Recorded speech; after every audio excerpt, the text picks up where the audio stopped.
Look around. Everywhere these days, people are crying out for effective leadership. There's no mistaking it any longer.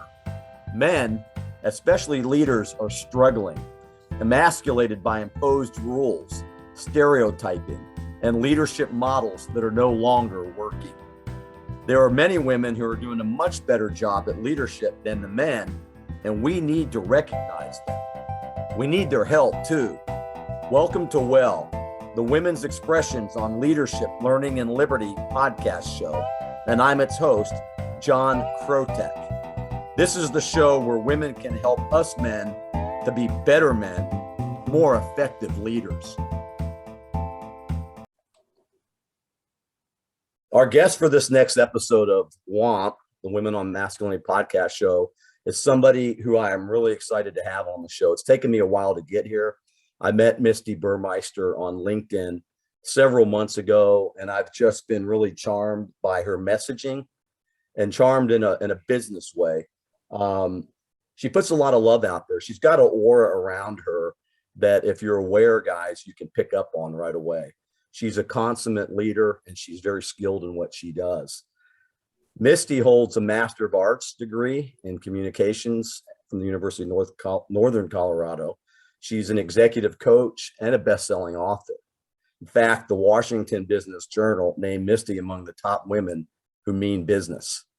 Whoa, that's pretty good. Congratulations. Can't wait to hear more about that.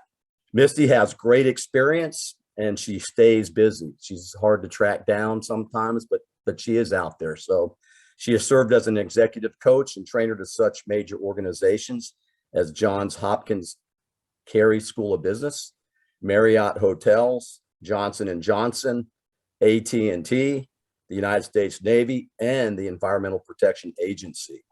Those are some huge organizations. So I know just from that alone, Misti has some valuable tips for us. She's also a serial disruptor. And I'm looking at this and I'm thinking, does that mean serious troublemaker?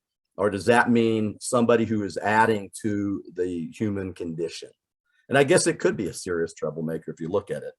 But she's worked with leaders across many different industries to drive engagement across generations. In other words, she's looking at ways to create better communication between the generations. She believes that comfort, complacency, and fear thwarts our growth, not just leaders, but everybody. And it is for this reason that leaders look to her for her fresh perspective and ability to instigate enthusiasm, engagement, and growth. Her fourth book, Provoking Greatness, offers a unique approach to revealing the talent hidden within your team. And I like the way that that's worded in her bio, your team, which brings out a very important aspect of leadership. And I know Misti's going to elaborate on it, but how important it is for leaders to have that team, the support of the team, but how to operate and increase and improve communication between team members. But anyhow, without any further ado, Misti Burmeister, welcome to the show.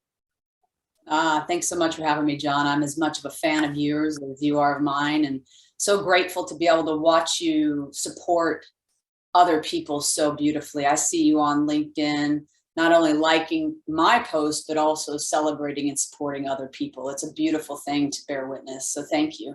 Well, you're welcome for that. And, you're an excellent example. And so, you're the type of person that I love having in the network, but also love your messaging. And I'm not joking and to you who are listening, when I say that Misti has this aura about her and her messaging, it's real and you can feel it. And the love and it's great courage to do that too. So kudos to you, to be able to put yourself out there like that and to be real about it. That's bravery and courage. And that's part of what leadership is all about. And it just gives me goosebumps to think about that. It's nice to watch that in action. But let's get in on, we're going to talk about leadership, and let's, tell us a little bit about your childhood, Misti, and what were you taught about boys growing up, and what did you find out?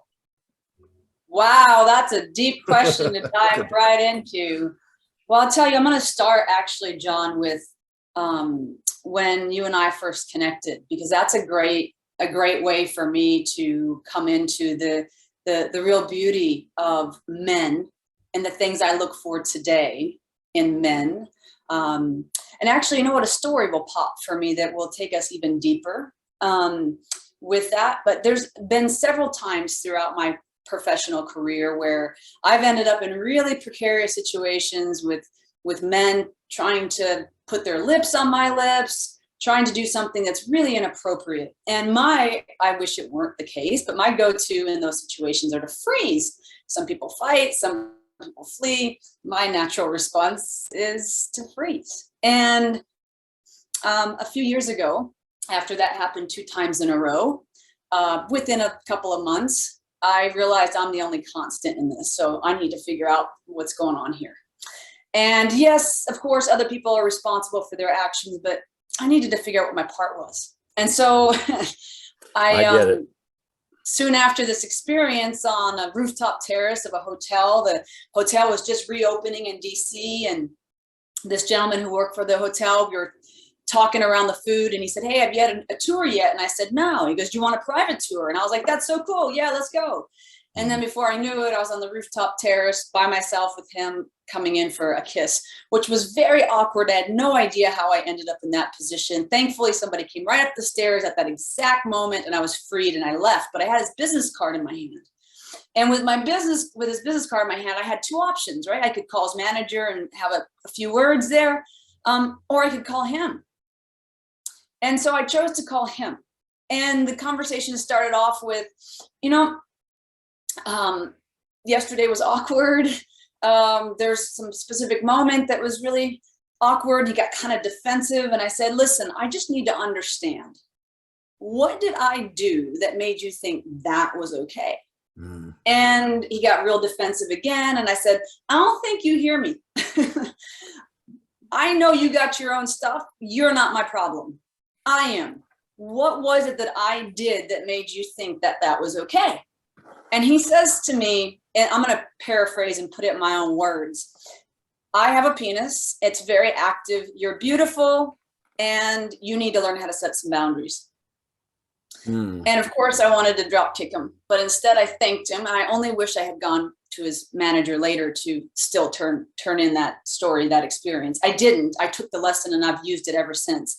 Which for me means I'm very hesitant with men in leadership now. I'm very boundaried around men in leadership, in career, and really mostly in career. So if it's a friend introducing me, there's a different context, right?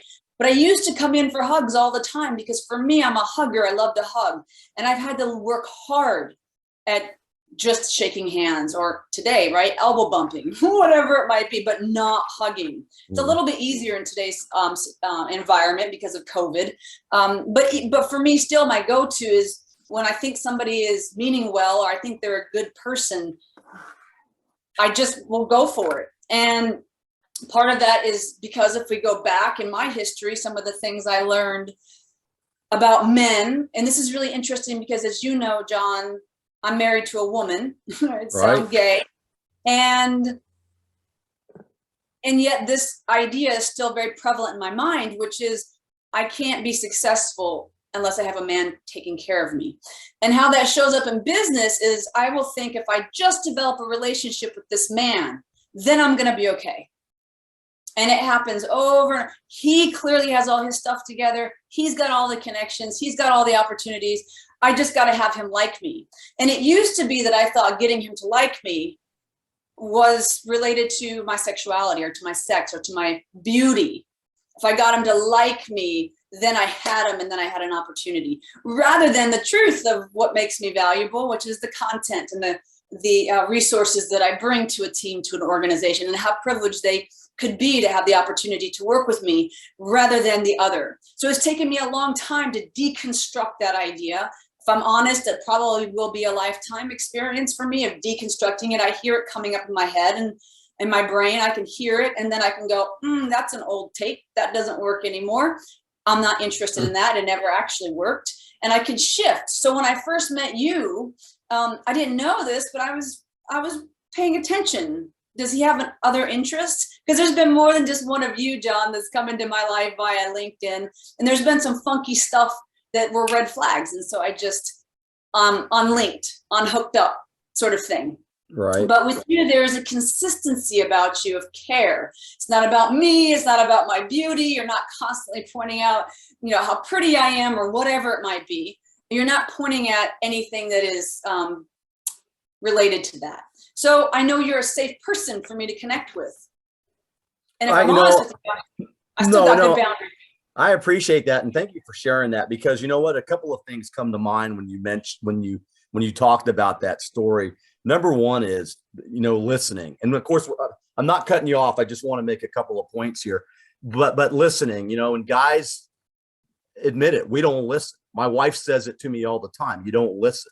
I hear you, but I don't listen. And what you pointed out to me, and I've seen this before, and especially when guys get to talking about certain things, which I abhor, it's one of the reasons why in the 8th grade, I think I wrote a poem, Why I Hate Being a Guy, because the things that they were talking about were ridiculous, rather than looking at people for their value. I saw early on that just wasn't right, the conversation. But you bring up a good point that, not every woman in business or wherever wants to be sexualized. And for some reason, sometimes the environment or the culture has a tendency to do that. And that's what we're trying to discuss and we're trying to change. Not every woman is jailbait, or not everyone, and I used to see this in my fraternity. I'm probably going to make some enemies, but my gosh, guys, aren't these ladies that are our little sisters worth more than a discussion like that? But anyhow, let's look at that a little bit closer, boundaries, and now I understand how women feel better just from this short conversation about boundaries. Just because it's a woman in business doesn't mean that she's to be taken. It's not a victory lap to try to put a move on her or to take advantage of her. I would change your language for me, for my own purposes. I would change your language. What I heard you say is not every woman wants to be sexualized. I would contend that no woman wants to be sexualized. Good point. Want to be sexualized. And it makes me think of this this quote. I'm trying to remember who said it. Treat people as if Gandhi, treat people as if they are what they ought to be, and you help them to become what they're capable of being. So as with me, I didn't know some of the behaviors I was doing was eliciting things in them. And I think that we need to treat people as if they are what they ought to be, and treat them with respect, and don't go there in that way, recognizing that there are storylines that women have bought into. I know I'm not alone in this, that women have bought into, we get sucked into thinking that this will be my savior. By the way, if I just get this contract, then I'll have worth. If I just get this contract, then I'm going to be okay. Then I'm going to be, and fill in the blank. And you see this a lot in Hollywood, where if I just get this role, then I'm going to, and they'll sleep their way to the whatever that means, right? And the truth is no, every time you give away a piece of yourself, you lose a part of yourself. And so for me, the work is for me, not for anybody else. The work is for me to have such good boundaries, not walls, right? I have to work on that, not to wall off, but such good boundaries that I can connect both to you and to me, right? I think one of the best definitions I've ever heard of boundaries, which I originally heard from Brene Brown. She's citing somebody else and I can't remember who it was, but it's the closest distance between you and me where I can love both you and me at the same time. So that's what I strive for in relationship. And the moment that I don't feel like I can care for myself or love myself and all of the things that I need in relationship, then I have to take some space back. No, that's an awesome quote and an awesome philosophy, because it gets back to what we had talked about early on, is about this divine sense of love and not the constructed love that the world embraces so often. That's, so we're, listening and boundaries, which are so very important to the leadership equation.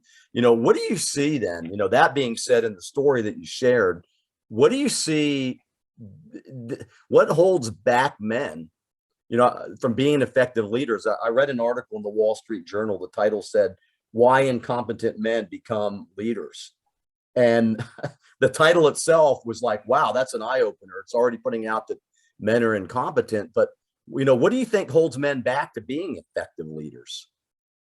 So first of all, I will say my fundamental absolute belief is that every one of us is doing the best we can with the information and resources that we have. Right. And so when we start from that space, then the desire to become more effective in our leadership is where we begin. And then we can go, where can I grow? So what's holding people back is the presumption that I'm supposed to already be something. I'm supposed to already know that. And so instead of opening ourselves up to where we have opportunity for growth and for improvement, we just sort of shrink and keep everything out. And we say things, we hear things from men which are related to, this is ridiculous. I mean, women have opportunities too. We hear a lot of defending and protecting rather than an openness and a curiosity of oneself. How can I become more effective? And we're not just, I just want to change this a little bit. I know this is men and women. I want to contend that men asking themselves and women asking themselves this question is going to help everybody. Where do I have the most opportunity for growth for myself? How am I coming across? This whole idea of feedback. One of the best books I ever read in a leadership-based book is called Thanks for the Feedback. It was written by Douglas Stone and, Sheila Heen and Douglas Stone. And it's really about how do you receive feedback? And it gives you a sense of what the body physiologically does when we hear that basically we're not perfect human beings. So there's this presumption that there's a perfect type of man and he is this way. And usually in business, you hear he's got, what's the top word, John, that you hear for men in business? They are. Well, I hear strong, they're unwavering. They're decisive. They don't have time for nonsense. They make a decision and they go. There's this image of the man all powerful and the victor and everything. Take the reins and go. Yeah, absolutely. And I think so that is the mainstream. And I think in the world of conscious capitalism, I don't know if you've heard of this movement, but it has to do with being conscious in the ways in which we run our businesses, being conscious in how we treat our vendors and how we treat the people who work for us and how we treat our customers and so on. It's conscious capitalism. Rather than just make as much money as we possibly can, it's creating an environment for all of the people who touch this business to thrive. And the people who fall to that group, you hear a lot that they are, they're empathetic. They have big picture ideas. They're more create a sense of of being held, like enthusiasm. I'm losing the word that I'm looking for specifically. And then higher conscious. Conscious capitalism. I have heard that term 4 or 5 years ago when I was down in Florida. But so but it's kind of a razor's edge for guys though, because we're told in a sense that not to be emotional, which I think is just not true. I think it's pure rubbish. I think that men need to be creative. And so on one hand, we're supposed to be this all-knowing Wizard of Oz. Well, we think that.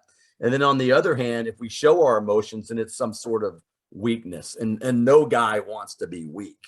We want to look good to the team.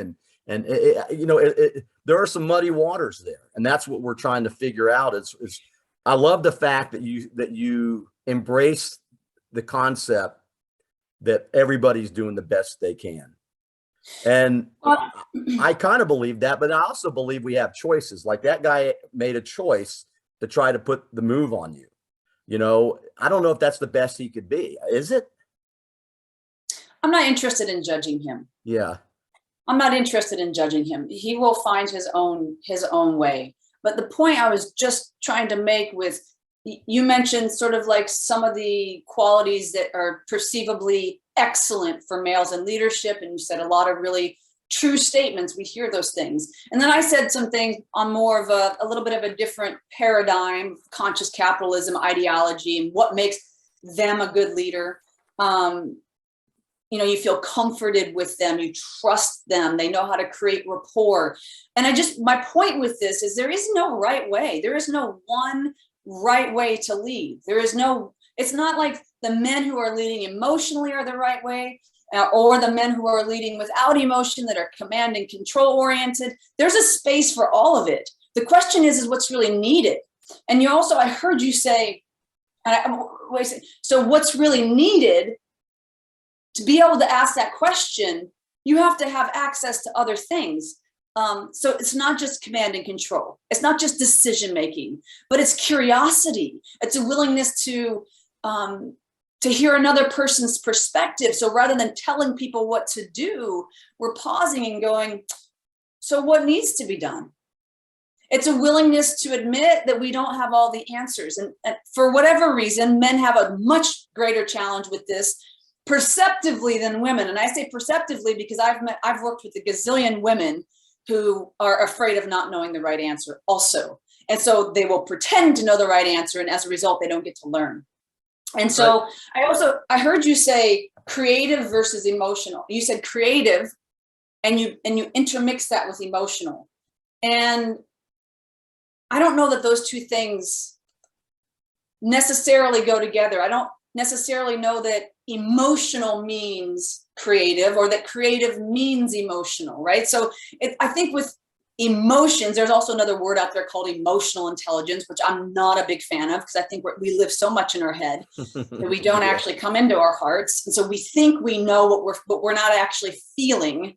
So the words really matter. And so there's a creative part of all of us. If we're an accountant, if we're a consultant, if we're creative, if we're, I just said the very words that I'm offering a different ideology around. No matter what our position or title is, we all have space for creativity. Even if we're so strongly left-brained in the work that we're doing, there's still space for creativity. That doesn't necessarily mean that there's high levels of emotion necessarily. But you said something, John, that really made me think of an experience I had. So this is definitely not just male oriented. Women have at least as much of a hard time with emotions, not at least as much. Women also have a very difficult time with emotions. It's just that women are socialized that it's okay that they have a hard time with emotions, whereas men are not as socialized. They're socialized just not to have them, but we all have them and we all have difficulty with them. And almost all of us have a very difficult time expressing what emotion it is that we're actually having. And the reason for that is the research shows us that literally 95% of the population globally has access to more than 3 emotions. So I'm going to say that differently. Only about 5% of the world's population can say that they're feeling something more clear than just mad, sad, or glad. So the top 3 emotions that most people have access to are sad, mad, and glad. Very few have a clearer understanding of what's underneath those feelings or have access to greater vocabulary. And it is through our ability to communicate what we're feeling to ourselves and to others that we can process it and move on. As very often we're reacting in anger, but really what we're doing, we're embarrassed. Right? So we don't know what it is necessarily that we're actually feeling. So Brene Brown just came out with a phenomenal book for anybody who's really interested in understanding emotions. It's called Atlas of the Heart. Remarkable. You know, that sounds like a good book. You know, and Brene Brown has some fantastic stuff. That woman is awesome. She has a lot of cutting edge, like you said, new paradigms that she's offered and actually seem to work because she's been very successful and she's touched a lot of people's lives. But what I'm starting to hear, and I love this, is this higher consciousness, Misti Burmeister approach to leadership. And I love the fact that you're identifying that the same issues for men and women when it comes to leadership are very similar. You know, when I'm this higher consciousness, when I'm thinking about, and sorry, sometimes my TBI acts up, but I get overloaded sometimes. But what I'm hearing is that maybe it's time, rather than the group think or these social constructs that we live under in leadership positions, maybe it is time to bring back critical thinking into the equation, taking the deep breath, trying to understand where that other person's coming from, male or female, doesn't really matter, I guess. And then try to be an objective reasoner. Does that make any sense? Maybe it's time to take a deep breath in everything that we do in our lives, not only at home, but at business too. Does that resonate at all? Yeah, I think that what you're talking about is a pause, is taking a pause. And you mentioned listening, and less than 3% of the world's population ever gets any formal training on listening, which is why we don't understand how to listen. And the internal voice is so loud that we think we're listening when we're actually not. So there's a really great process that I learned originally through a program called Imago Therapy, a phenomenal program. I can tell you more about it, put a link, whatever. But it's a dialogue that makes listening, it makes you listen if you choose to do it. And how it goes is, so John, what I'm hearing you say is that right now is the time for more critical thinking. And did I get it? You did. You know, you're on it. That's what you do. That's what I love about you. You got it. Exactly. It seems is there like anything more? no, it seems like everybody, and I'm generalizing and I don't want to pass judgment, but it seems like a lot of people adhere to more groupthink at times than they do to their own individual intuition, which is so very important in leadership, because I'm going to get a case study from you about a team that you've worked with. But it seems like we don't trust ourselves at times. And you mentioned trust early on, and the trust not only with others, but trusting ourselves. And maybe it's easier just to defer, you know, than it is to make a real decision, which takes courage. And it takes leadership. It takes that bravado. I don't like the word bravado, bravery, to actually trust our own intuition and do what needs to be done in that particular situation. And I love the fact that you corrected me, because you're correct when you say that nobody wants to be sexualized ever. It's inappropriate, especially in business and leadership situations. We can just read the newspaper every day or listen to what's on television, and there's always something going on that disrupts those leadership, those people in leadership positions. Now, I don't want to digress, but yeah, you've got it. Critical thinking, objective reasoning, higher consciousness, boundaries, and trust when it comes to leadership. I don't know. Did I go off topic? No, I don't know. No, you did. I love it. I love everything that you had to say. What I was trying to do was emulate what the listening dialogue sounds like. And so what you heard me do, if for those who are listening in, is what I'm hearing you say is this: did I get it? Is there anything more? What makes sense about what you're saying is this, especially when it doesn't make any sense at all, to really get ourselves into their shoes. What makes sense about what you're saying is this type of listening commands our presence.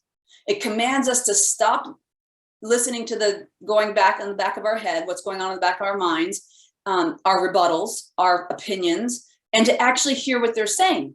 Because when they're done, what we're going to do, if we want to get better at this thing, if we want to become more effective leaders, if we want to become more effective leaders in all parts of our lives, home, work, everywhere, what I'm hearing you say commands us to be able to repeat back what we heard without this presumption that what we heard is right. So what I'm hearing you say is, I might say to my wife, that you think that the way that I do this thing is wrong. No, that's not what I said at all. What I actually said was, it would be more effective if you did this thing and then this thing.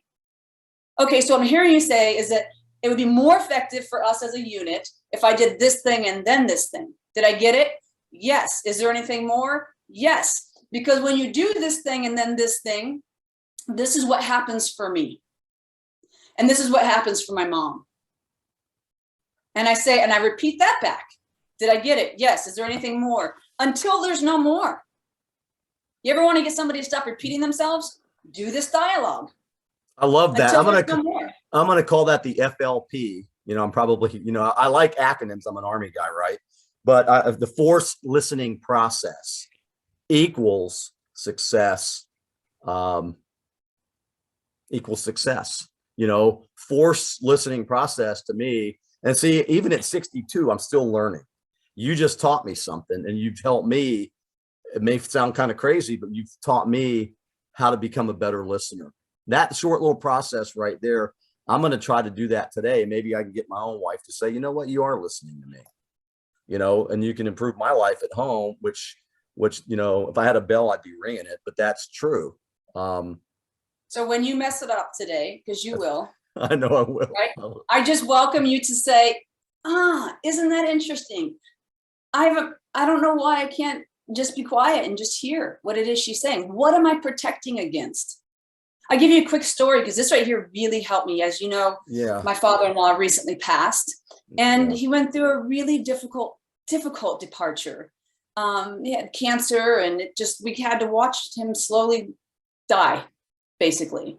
Sorry. And thank you. And her mother, at one point, came at my hair with scissors, and these weren't even scissors that you cut hair with. These were scissors that are for medical purposes. And so in that moment, I could react to her and get angry, which I did, but I didn't do it in front of her. I exited stage right first, and then I screamed and yelled at the wind because that wasn't appropriate.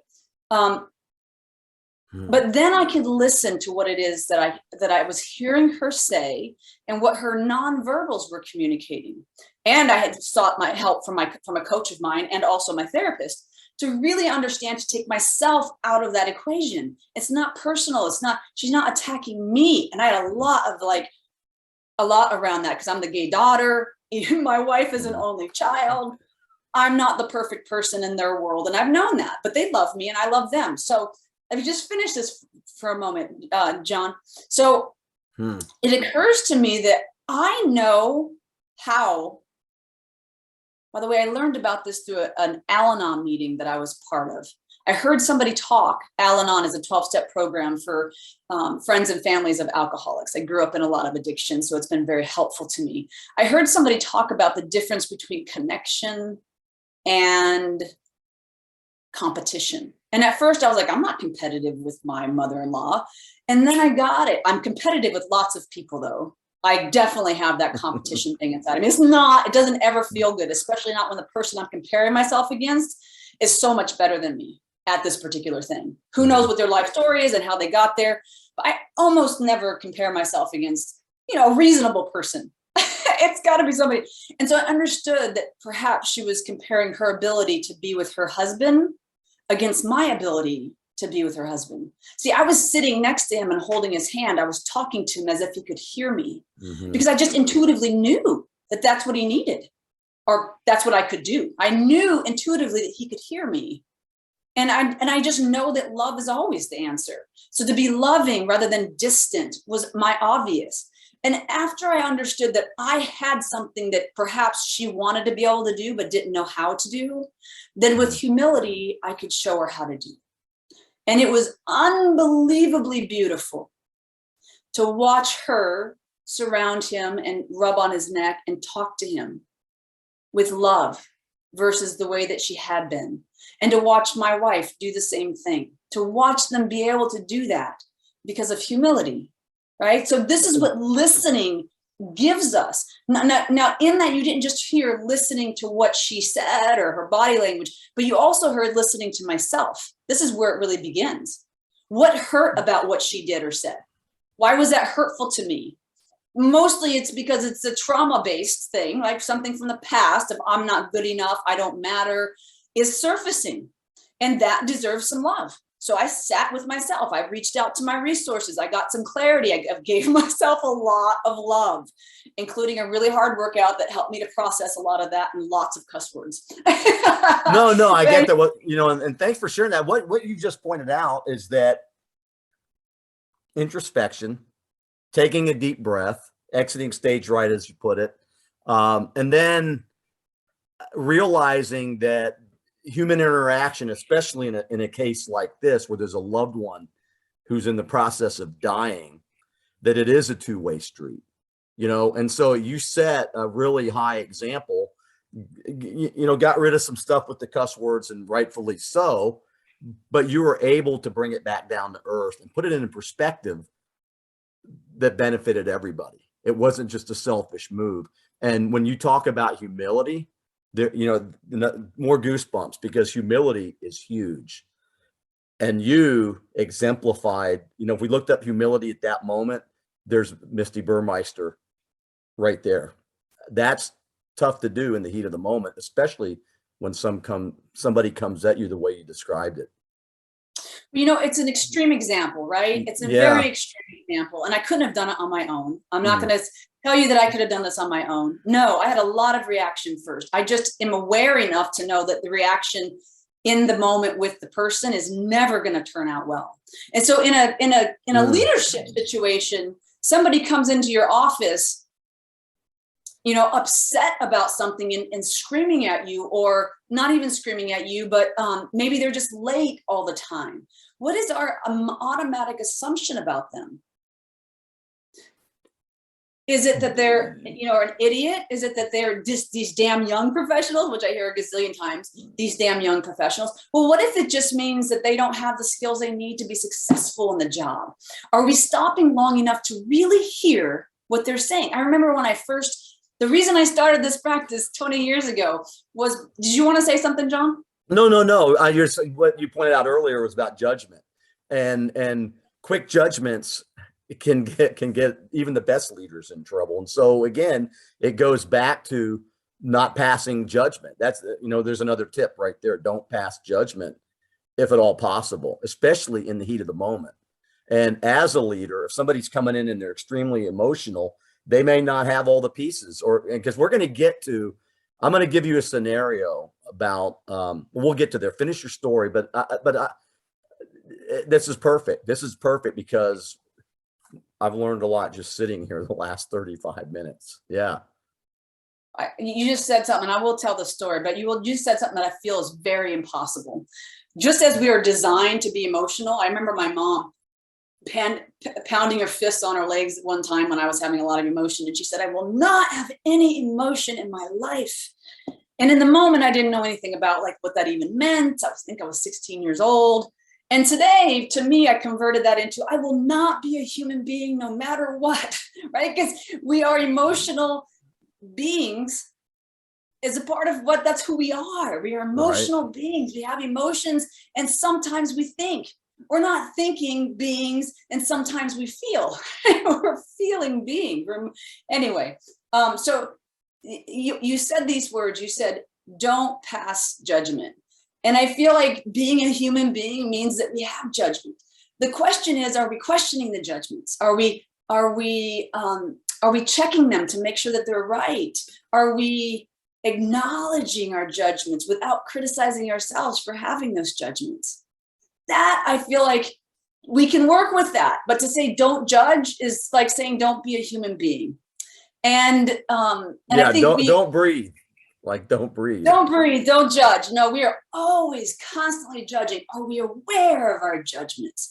And for me, in this conversation about men and women rising in leadership, it's really about rising in awareness of our judgments, awareness of what do we think and why do we think it? What really matters to us and why does that matter to us?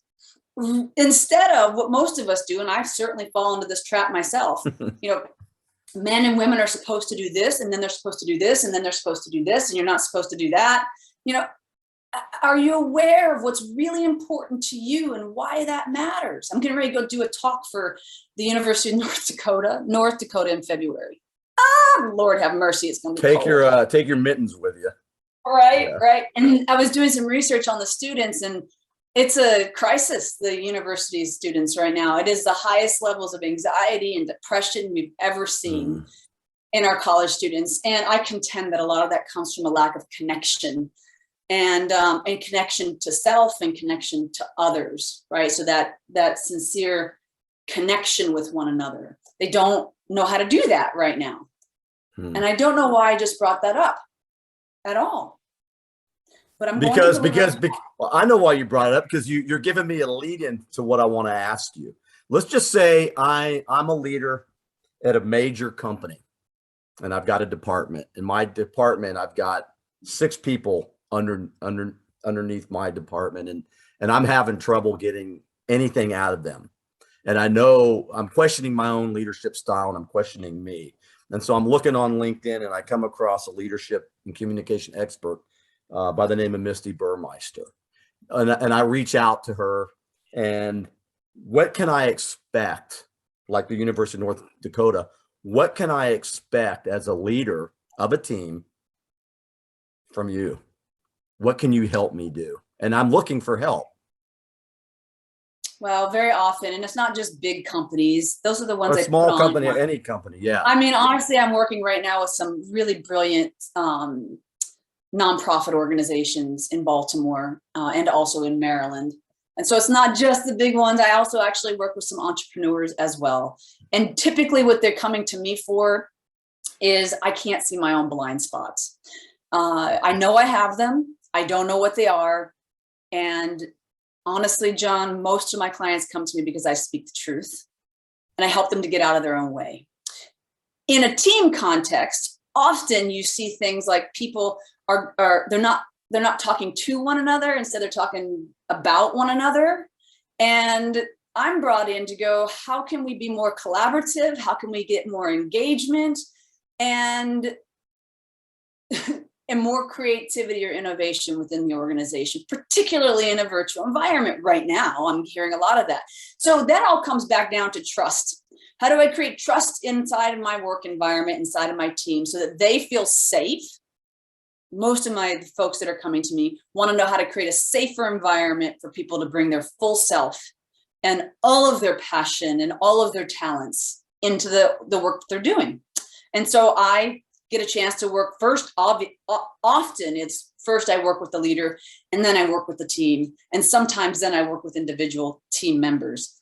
But that's how I do that. And most of the people are coming to me because they want to be empowered. They want, and I'm going to define empowerment real quick, John. Okay, sure. It's a strongly misunderstood word. For me, it's helping people to reconnect to their own power. We have our own answers. We know what we need to do. We're just not listening to ourselves, to our higher self. So for me, it's hearing, what is that? There's a young lady who recently came to me who's got a high level position within a nonprofit organization, very successful person who's just getting ready to leave that organization and go someplace else. Why? Why is that?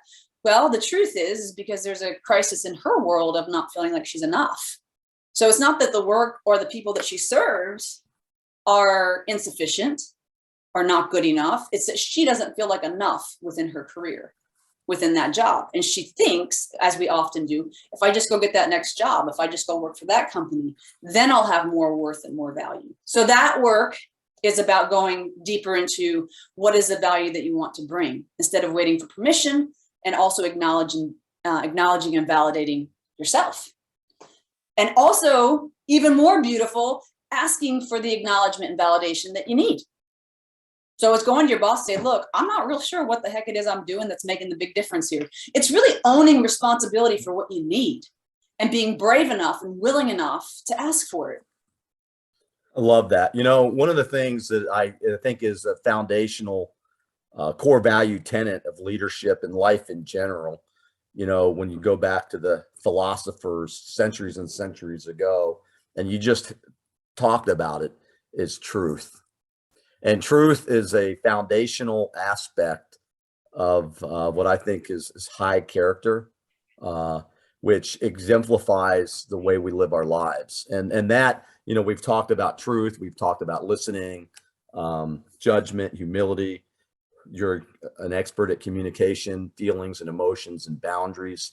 You know, there's a lot that encompasses our day-to-day lives, which is pretty apparent. You know, things we try to simplify, but sometimes things get complex. And so when you hire a leadership expert or a communications expert, what I think and what I'm hearing is that they come in to evaluate the truth of what's actually going on. And it could be perspective, but I think that I just love that concept of truth. And I think that isn't that kind of what most of us are actually looking for when it comes to living our lives, our truth, the truths of others, and bridging it with the communication.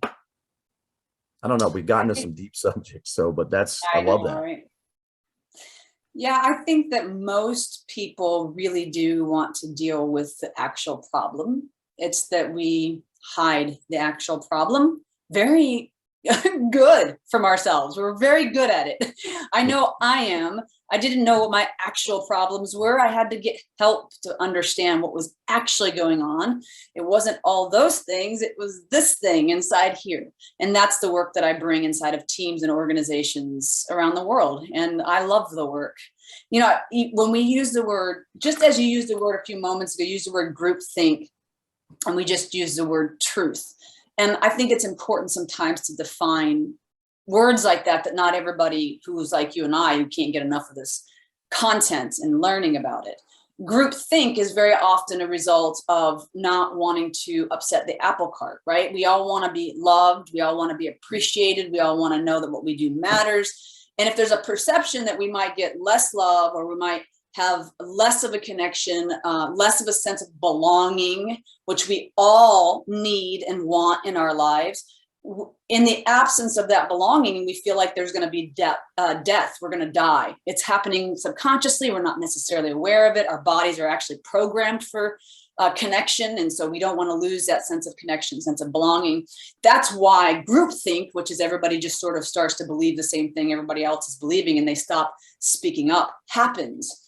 And you also talked about truth, which there's two different ways to look at truth for me. One is capital T truth. For me, that is, those are the kind of words that when you hear spoken, you're like, that's absolute.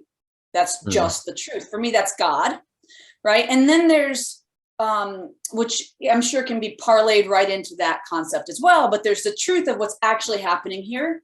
Why are people, the perception might be, why are people leaving this organization? As it comes to the young lady I just mentioned before, who holds a really great position in a nonprofit organization, the perception in that organization is likely going to be that she left for whatever, all these reasons. But the truth is she might be leaving because she doesn't feel appreciated. And because she doesn't have, she's not getting the feedback she needs to live into her potential. And we all, deep down, even if we resist it, we all want to be challenged to grow. We want help, and we want you. I want you to know what matters to me so that you can help me to live into that, right? Instead of, my job is to tell you what to do. My job is to control and manage what you do. Nobody wants to be managed. We all want to be led. And by the way, nobody wants to manage. We want people to lead themselves. But this is a two-pronged approach. Individuals really need to do their part, and leaders really need to do their part. We need to believe more in people. Give them a chance to fail. Let them fall on their face. Not like hard or intentionally, but let them try and make some mistakes, and then cheerlead them and show them the way. Just a couple of days ago, I heard from a really intelligent leader too. I was surprised to hear this come out of his mouth. He said, these young professionals coming into the workforce, which he'll soon be hiring, they're not going to have the social skills. And I really need them to have the social skills to do the job. He said they're going to, because of COVID, they've just been only online. And I was like, wow, you see that as a problem? I see that as a massive opportunity for the folks who are willing to help them gain the skills that are needed to be successful in the careers that matter to them. In his case, physical therapy, kind of important to be able to interact and engage in that environment. And there's lots of environments where we need to be able to interact in person. And yes, this is going to be a real opportunity out there for the leaders and the organizations who are willing to create the environment for growth to happen, and to recognize our judgments. Young people should, I remember when I first came into this position, there was a lot of, you should have this skill, you should know this, you should, well, guess what? I don't. Like, that's just reality. That's the truth. I don't have it. And I want to be successful. So show me how to be successful. Stop judging me and show me how to be successful, which is, no, that's perfect. That's perfect, because what I love, and the world needs more serial disruptors like Misti Burmeister, because what I'm seeing here and what I love, the opportunities, it's another word that just popped up, opportunities. And with the way the world's been, especially the last couple of years because of all the lockdowns and mandates and all the things that have been going on, and we hear about them ad nauseum. What an important time for leaders to actually take stock of themselves and the planet and the spheres of influence they have, and look at ways to be innovative and seek out these opportunities. And I'm glad you point out that example, because that's astute, that's being intuitive, but it's also putting your love of truth in action. And anytime we can combine truth with leadership, something good is going to happen. There's going to be a good outcome, great outcomes, we hope, but any outcome that's positive and moves us forward is going to be good. So right now in this environment, and I'm glad that you're going to go help those college kids for sure. What can leaders do? 3 things, 2 things, 5 things, whatever. What can a leader do right now during these times? Male, female, now we're just looking at leadership. What can they do to improve a situation or the situation right now? And then, do you have a personal leadership mantra that you live by? Your own words. We mentioned other people, but in your own words. So I guess it's a lot there, but what can leaders do right now? And what's the Misti Burmeister mantra that leaders can use as an example or as a rally cry to make things better? I'll start with my mantra, and I tag it as the best principle. I tag it as the best principle, and I reach for it every day in many different ways. People really are doing the best they can with what they have. That's my mantra. And so sometimes I look at people and I go, damn, that's their best. Shit. That's their best. I know. I wonder that too. Shit. I need some help. Right. But if I'm really coming from that space of that's their best, then I have a different approach with every person. That's their best. And they're trying to succeed. If I have that approach, if I have that mindset, my approach shifts entirely.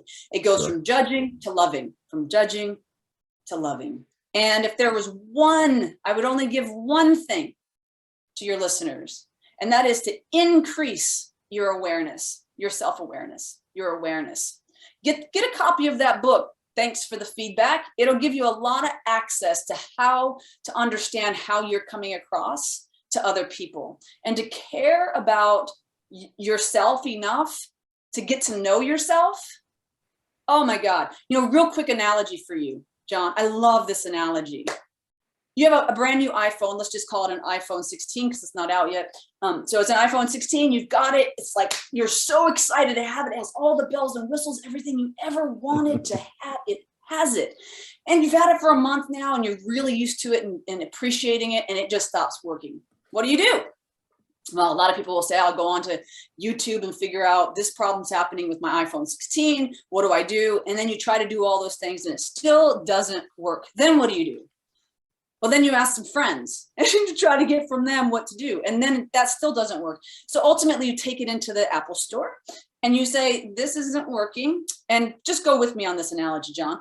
No, I'm with you all the way. I am. They take it into the back, right? And they open that beautiful thing up and they go, oh, look, this wire is crossed wrong. Let me just cross that back up. Oh, and then this little thing is crossed wrong. And they cross it back up and they put it back together and they say, here's your iPhone. You're like, yes, right? Well, we are that iPhone, only we don't usually put the kind of effort in to ourselves as we do to our iPhones. We don't take the time to get to know ourselves. And every single one of my clients I've ever worked with, I encourage them to journal, right? What does that look like? I can give you lots of options around that, but every day talk to yourself on paper. Literally, let your irritations come out, let your gratitude come out. That's the first thing to let come out. Focusing on the things that are in your world that you're grateful for, looking at the things that aren't working.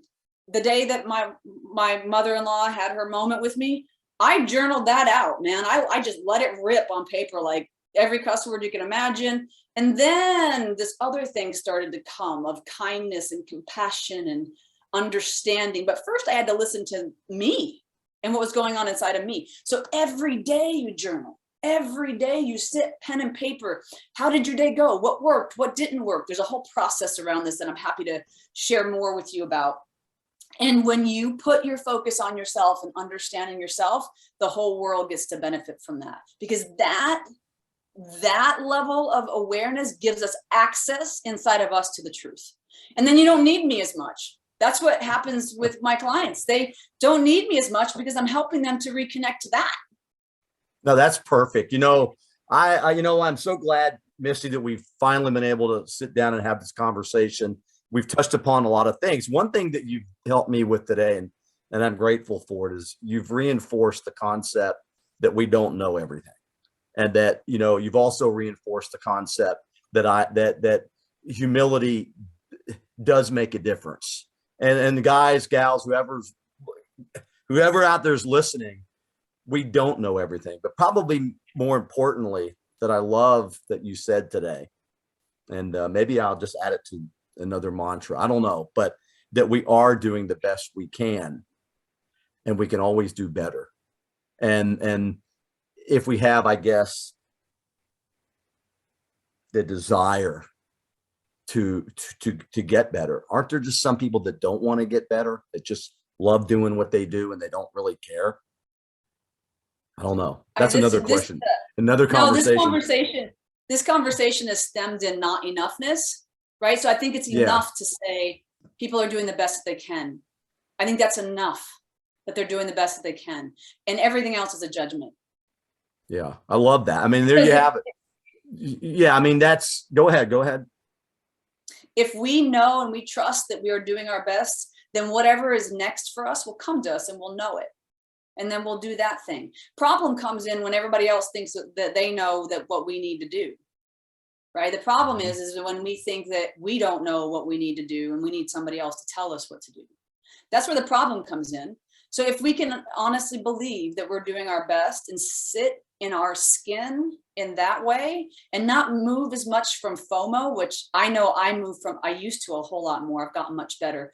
Fear of missing out. Oh my God, I have to do this. And then I overdo. And then I'm exhausted. And then why am I making these decisions the way I'm making it? Right. So moving from a place of trust and faith is very different than moving from a place of being pushed or being told. It just takes a lot more accountability and responsibility for yourself to make decisions for yourself than somebody else tells you what to do and how to do it, when to do it. It's more, you can just pacify and go, I showed up, I did my best.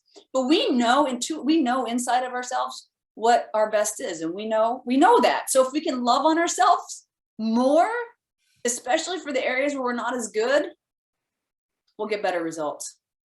Awesome.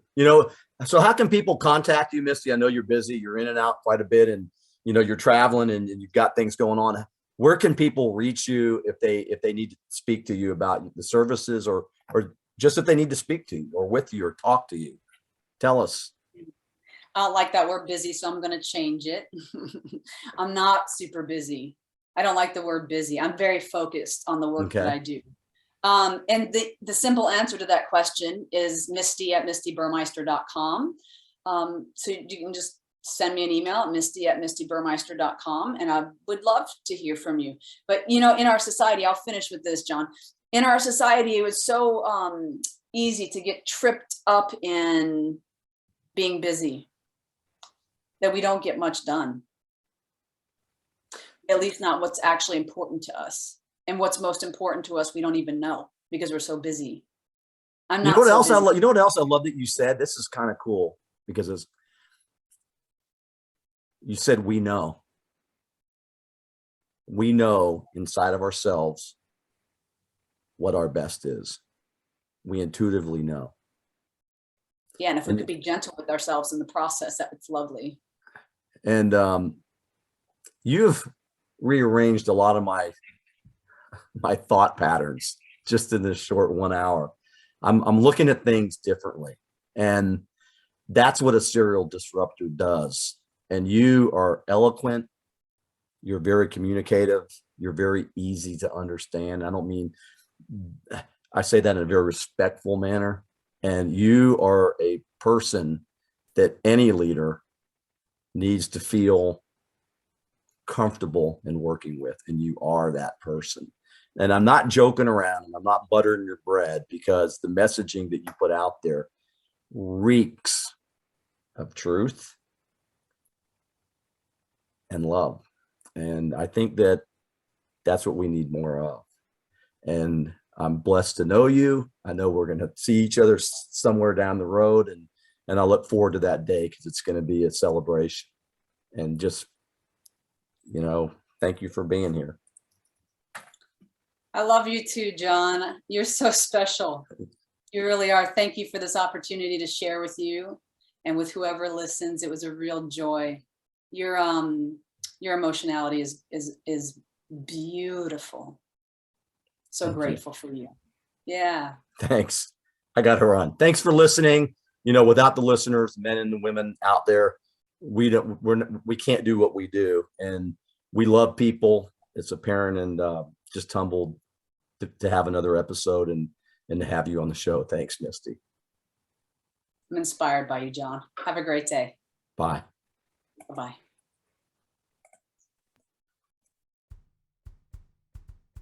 Thank you for listening to another episode of WELL. Without you, we don't exist. We hope the men who joined us today learned some valuable tips to improve and not be ashamed to use them. Be the change, set the example, keep going, men. And for the women leaders out there, keep creating and keep helping us men to become even better men, more effective leaders. Thank you. Until next time, stay safe, be well, and lead.